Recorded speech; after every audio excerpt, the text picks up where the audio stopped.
Welcome to Mortification of Spin, Bully Pulpit, a casual conversation about things that count, with Carl Trueman, Todd Pruitt, and Amy Bird.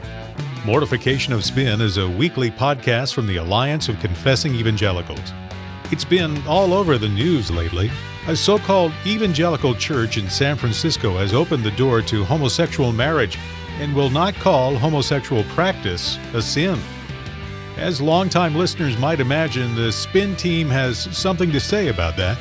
At the end of the podcast, we'll tell you how to download a free MP3 from the Alliance.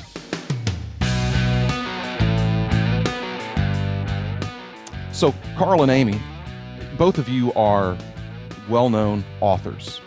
You write books, people know you, people read your books. You can Google your names and you come up with books. And as I was searching some things on Amazon, just this morning, I found a few things that I thought were really interesting. Carl, your book, your newest book, Luther on the Christian Life, of which I have yet to receive a complimentary copy, by the way, and just as an aside, I don't pay for Carl Trueman books.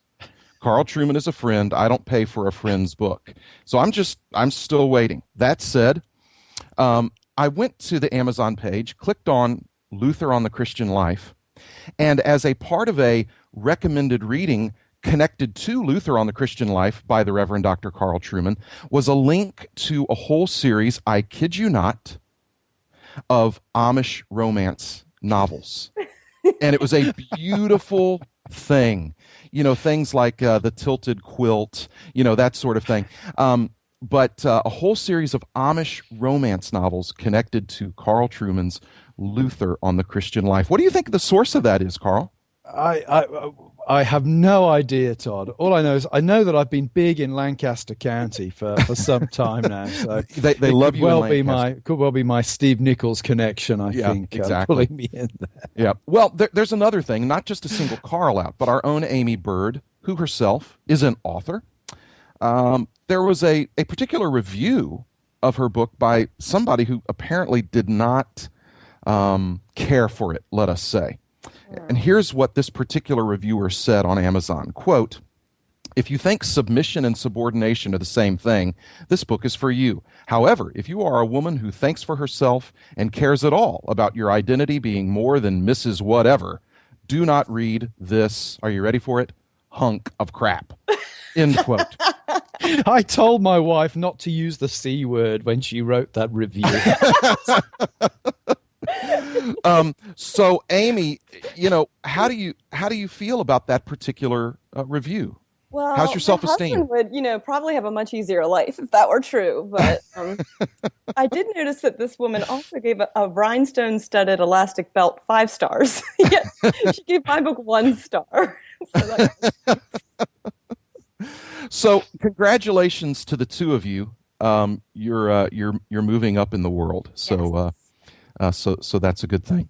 Well, not to come in with too ham-handed of a transition, but a lot of us have been hearing and have probably already read the news about City Church in San Francisco, at one time considered one of the largest evangelical churches in the San Francisco area. Originally a PCA church, they moved several years ago to the RCA because they wanted to embrace women office holders, and now they have just released a letter saying that they're going to be an open and affirming church in regard to homosexuality.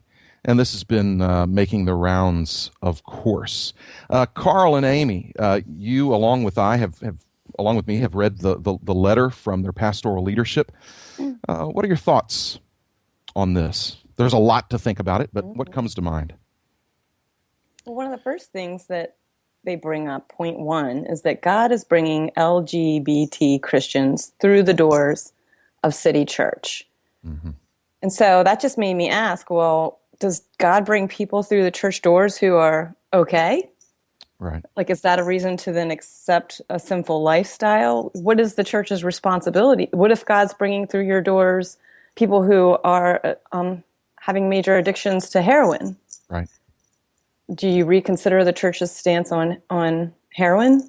Right. Yeah, I think one of the things I would say is one would want to rejoice that lesbian and gay people are being brought through the doors of a church. That's a great Right. thing. But we don't want to have people coming through the door, as she said, and being left where they are and who they are. Those people who come to church and are simply affirmed in their pre-church identity, we might say, are being shortchanged. The gospel is meant to be transformative. The gospel is meant to confront people in their sin and bring them to repentance and faith. Now, that may look different for different people depending on the issue they bring. But certainly the last thing the church wants to do, the least loving thing a church can do to anybody coming through the doors, is tell them they're simply okay with what they have been thus far. Right. And that's at the heart of the capitulation here at City Church and others like them. The bottom line is they simply reject what the Bible clearly says about homosexuality being a sin. And in the letter, he references a particular book, and City Church is clearly cited with that very small voice that says that the Bible does not reject homosexuality as a sin, but only things like pederasty, etc. Yeah. And this is clearly outside of the consensus of biblical scholarship in the history of the church. It's not a minority voice or even a small majority voice among biblical scholars who understand that the Bible clearly prohibits homosexuality in all of its expressions.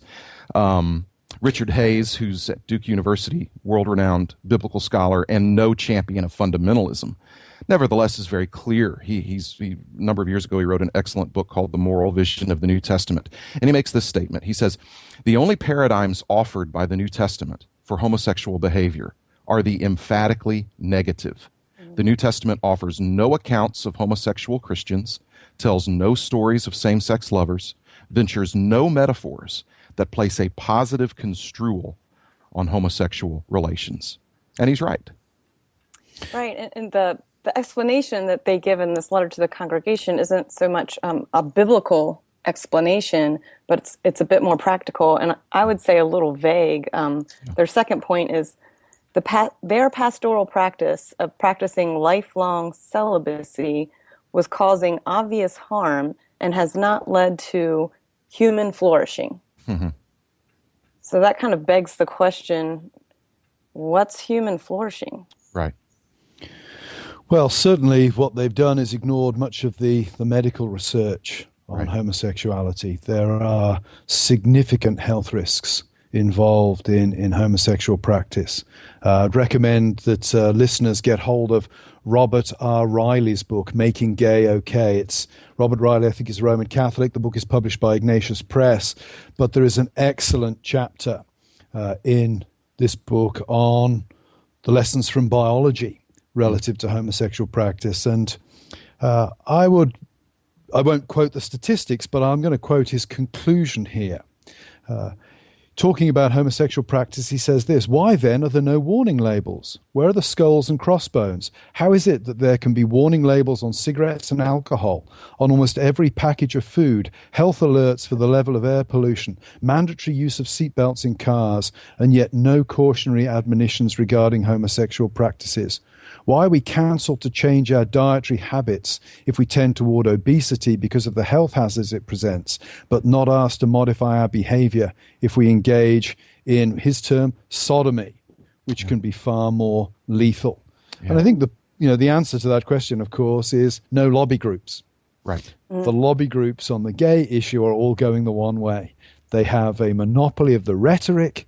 They have a monopoly of the political ear. They have a monopoly of pop culture. That's why the scientific evidence is only ever selectively cited in order to establish what is the desired emerging political consensus. Right. And people would do well to do just a little bit of research into the health risks of homosexual behavior, because they are significant. These poor souls are literally ruining their bodies and ending their lives quite short. In fact, the lifespan for the average homosexual is quite a bit shorter than a heterosexual, and it's not because they aren't accepted. It's because they're literally destroying their bodies. But you will not hear that narrative spoken of in polite society. But people would do well to look into it, because if we're going to talk about human flourishing, as you mentioned, Amy, then we have to talk about things like, doesn't that entail things like reproduction and fruitfulness, as well as health, basic health concerns? And so how loving is it for a pastor to give a benediction to behavior that is literally destroying these men physically? Right. And then they say that lifelong celibacy is causing obvious harm. Well, what does that say then to the heterosexual community of singles in the church? Right. Yeah. Right. Yeah. That makes no sense. Well, they have no lobby group either. They have no. Right. Forgive the rather poor pun here, but heterosexual singleness and celibacy isn't sexy. It isn't sexy. Yeah. It has no lobby group. It has no people screaming and shouting at it, because heterosexual singles are not a persecuted minority. Right, right. The health hazards connected to homosexual behavior, that's one of those truths that dare not speak its name, even though it's highly significant. It's interesting. In this letter that they sent out, and this is part of the problem here. They address the nature of the gospel as they understand it. And the letter says this: as a board, we have been asking the central question, what does the gospel require? At the heart of the gospel are these questions. Now remember, he's saying at the heart of the gospel are these questions. And here it is. Who belongs to Christ's body, and how do they belong? Certainly these are important questions. No one would disagree with that. But he goes on and he says this: we believe the thrust and the focus of the gospel is the breaking down of former boundaries of exclusion. Now, certainly the gospel reflects those things. I just preached yesterday through Acts chapter 11 and the breaking down of boundary between Jewish Christian and Gentile Christian. That's huge. But wouldn't we say that at the heart of the gospel that has something to do with sin and atonement? And regeneration and salvation. So these are interesting things, because in their explanation of the gospel, what is screamingly silent is the notion of atonement, forgiveness of sin, justification, sanctification. And the language is interesting there, because there's a sense in which what seems to have happened is the language of the new perspective has been picked up and used to express the concerns of modern identity politics. Right. It's interesting to me that some leading New Perspective scholars, N.T. Wright, Richard Hayes, you've cited already, Scott McKnight, these men they're no slouches on their exegesis. Right. And they don't see any basis in the New Testament for the kind of inclusion that's being articulated by City Church San Francisco. Yeah. I think the bottom line is what we have here is specious talk about the Bible, really covering capitulation to, or perhaps positive affirmation of modern identity politics. Right. And it's interesting. They're calling for, and this is where I find a great deal of, dare I say, dishonesty in this letter. Because what they're saying is, hey, it's fine if you disagree. We're just in this for the dialogue. The problem is they've staked out a clear position. Yeah. Right. That they act as if we don't have to draw lines on this. We don't have to divide over this. But that's exactly what they've done. Yeah. And here's a classic quotation. As a church that is 18 years old with a diversity of opinion on everything, I believe we can do this. Well, I'd like to say to this pastor, if you have a diversity of opinion on everything, you're not a church. You're not a church. Right. Whatever else you are, you're not a your church. confessions. Exactly. Yeah, either that you are misspeaking there, and there isn't diversity of opinion on everything, or you're not a church. Exactly. Whatever it is, that is a specious statement that has a feel of positive lovingness about it, and either means something terrible or means nothing at all. Right. And I would suggest that anybody who's a part of a church where the pastoral leadership says we have a diversity of opinion on everything, you need to get out of that church. You just need to get out of this church.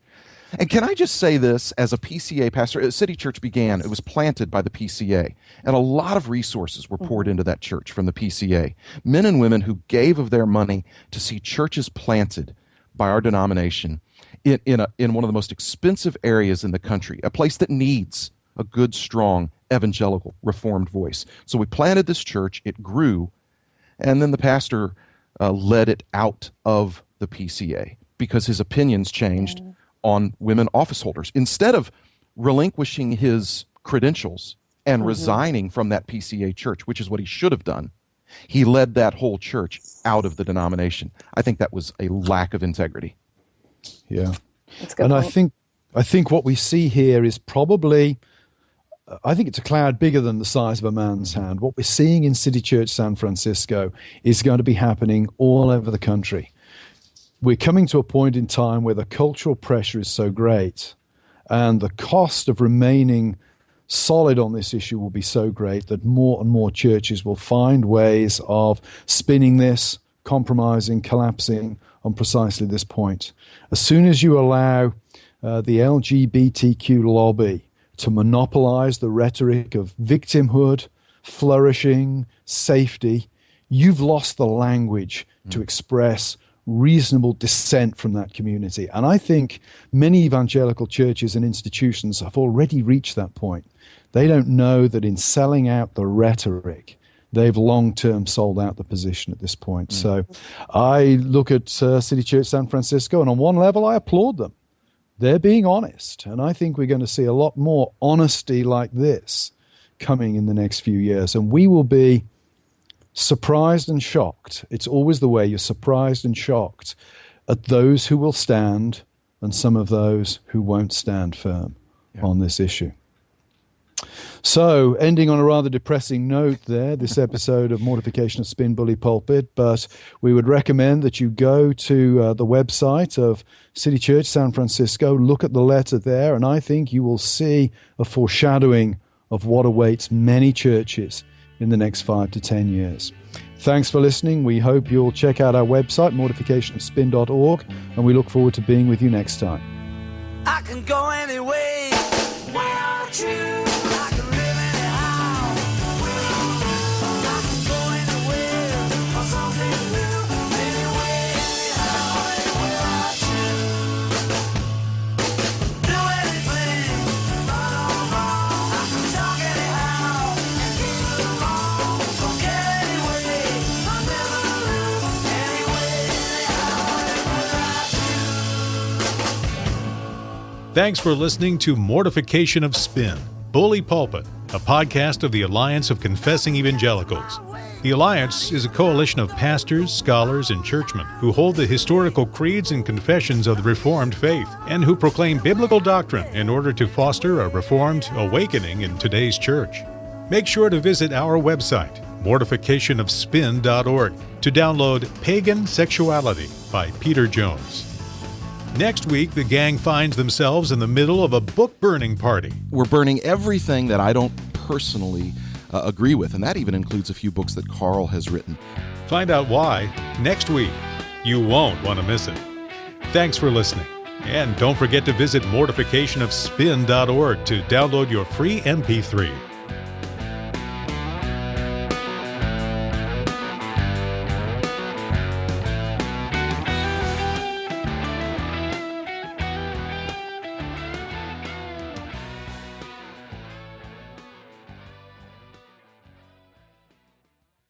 Are there any other negative reviews of Amy's book that we could do maybe a dramatic reading Wasn't of? that fantastic? Yeah. I didn't Bunch use of your crap. word. They I mean, used my word It's against me. contextualized so you'd understand it. So. Oh, it's horrible.